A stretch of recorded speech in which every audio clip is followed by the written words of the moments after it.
ritrovati con AgriNews, il TG dell'agricoltura, firma di Veneto Agricoltura. È pronta per la fase sperimentale la condotta acquedottistica tra Montecchiomaggiore, Brendola e Lonigo per superare l'emergenza FAS.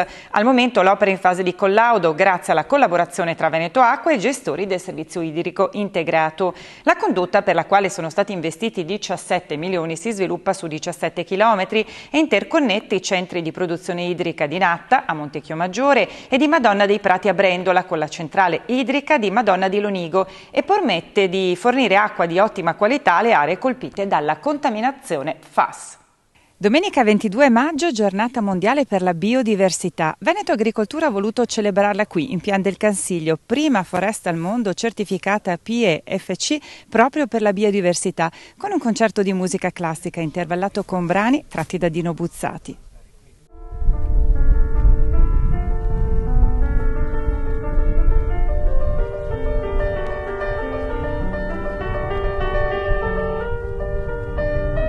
Noi qui ci dobbiamo dire a tutto il mondo veramente, abbiamo anche i pascoli certificati per biodiversità. Questa è una zona completamente biologica e la Regione Veneto sostiene moltissimo queste attività. Quindi dove meglio celebrare la giornata della biodiversità? Dove le cose si fanno già, non è un progetto, è già una realtà. Cosa significa avere appunto una foresta certificata per la biodiversità? Questo vuol dire che le regole che vanno tenute all'interno della foresta sono classificate, bisogna gestire la foresta in questi modi. Ci sono delle regole ben precise, è un po' come un disciplinare, permettetemi, del DOC quando si fa l'uva.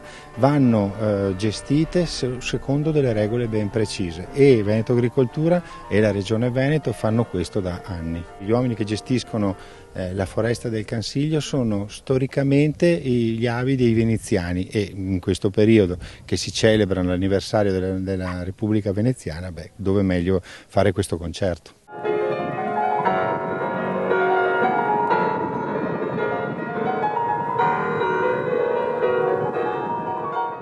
Dalla collaborazione tra Bioagro e il maestro birraio Nicola Coppe, esperto di microbiologia birraia, nasce il progetto Batteri lattici nella birra. Si tratta di un particolare protocollo di produzione denominato Surworting per ottenere birre acide come ad esempio le Berliner, utilizzando ceppi selezionati di batteri lattici sensibili al luppolo. L'intero progetto è ampiamente argomentato e spiegato nel sito dedicato di Bioagro all'indirizzo www.latticinellabirra.it.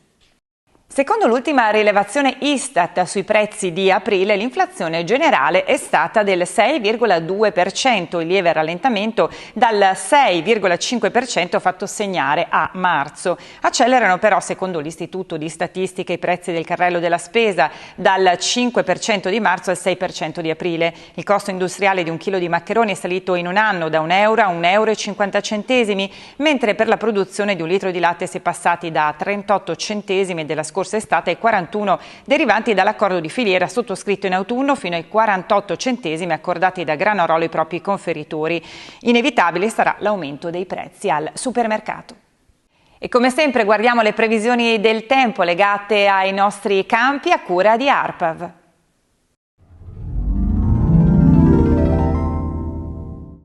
Anche nella serata di martedì 24, specie sulle zone pedemontane e sull'altapianura, si sono verificati rovesci e temporali, in alcuni casi accompagnati da grandinate che hanno arrecato gravi danni all'agricoltura.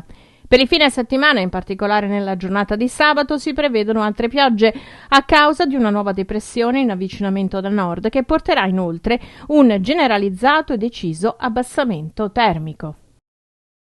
E dal supermercato alla tavola con i consigli dello chef Alessandro Mazzone. Sono a presentarvi una ricetta della tradizione veneta, in particolare veneziana. Trattasi del saor. Noi oggi andiamo ad arricchire questa ricetta non utilizzando le sarde, ma andremo ad utilizzare scampi imperiali e gamberoni dell'Alto Adriatico.